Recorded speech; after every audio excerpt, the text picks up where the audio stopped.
നിമിഷപ്രിയയുടെ വധശിക്ഷ മരവിപ്പിക്കണമെന്ന ആവശ്യവുമായി അമ്മ പ്രേംകുമാരി യമനിലെ പബ്ലിക് പ്രോസിക്യൂഷൻ ഡയറക്ടർ ജനറലിന് അപേക്ഷ നൽകി. ദിയാദനം സംബന്ധിച്ച ചർച്ചകൾ പുരോഗമിക്കുന്ന സാഹചര്യത്തിൽ വധശിക്ഷ ഉത്തരവ് മരവിപ്പിക്കണമെന്നാവശ്യപ്പെട്ടാണ് അപേക്ഷ. നിമിഷപ്രിയയുടെ വധശിക്ഷ ബുധനാഴ്ച നടപ്പാക്കണമെന്ന ഉത്തരവ് ജയിൽ അധികൃതർക്ക് ലഭിച്ച സാഹചര്യത്തിലാണ് അമ്മ പ്രേംകുമാരിയുടെ അപേക്ഷ. യമനിലെ പബ്ലിക് പ്രോസിക്യൂഷൻ ഡയറക്ടർ ജനറലാണ് അപേക്ഷ നൽകിയത്. കൊല്ലപ്പെട്ടയാളുടെ കുടുംബവുമായി ദിയാദനം സംബന്ധിച്ച ചർച്ചകൾ പുരോഗമിക്കുകയാണെന്നും വധശിക്ഷാ തീയതി നീട്ടണമെന്നുമാണ് ആവശ്യം. നിമിഷപ്രിയയുടെ കുടുംബത്തിനു വേണ്ടിയുള്ള പവർ ഓഫ് അറ്റോർണി ഹോൾഡറായ സാമുവൽ ജെറോം വഴിയാണ് യമനിലെ സനയിലുള്ള അമ്മ പ്രേംകുമാരി അപേക്ഷ നൽകിയത്. $10 ലക്ഷം അഥവാ 8.6 കോടി ഇന്ത്യൻ പണമാണ് ദിയാദനമായി നൽകാമെന്ന് സേവ് നിമിഷപ്രിയ ആക്ഷൻ കൗൺസിൽ അറിയിച്ചത്.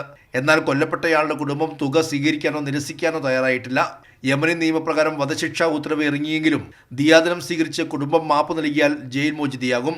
വധശിക്ഷയ്ക്ക് 3 ദിവസം മാത്രം ബാക്കി നിൽക്കെ സാധ്യമായ നിയമവഴികൾ തേടുകയാണ് ആക്ഷൻ കൗൺസിൽ. വിഷയത്തിൽ നയതന്ത്ര ഇടപെടൽ വേഗത്തിലാക്കണമെന്നാവശ്യപ്പെട്ട് ഇടത് എംപിമാരായ കെ രാധാകൃഷ്ണൻ, ഡോക്ടർ ജോൺ ബിട്ടാസ്, എ റഹീം എന്നിവർ പ്രധാനമന്ത്രിക്കും വിദേശകാര്യമന്ത്രിക്കും കത്തയച്ചെങ്കിലും കേന്ദ്ര സർക്കാർ ത്വരിത നടപടി സ്വീകരിക്കാൻ തയ്യാറായിട്ടില്ല. കൈരളി ന്യൂസ്, ദില്ലി.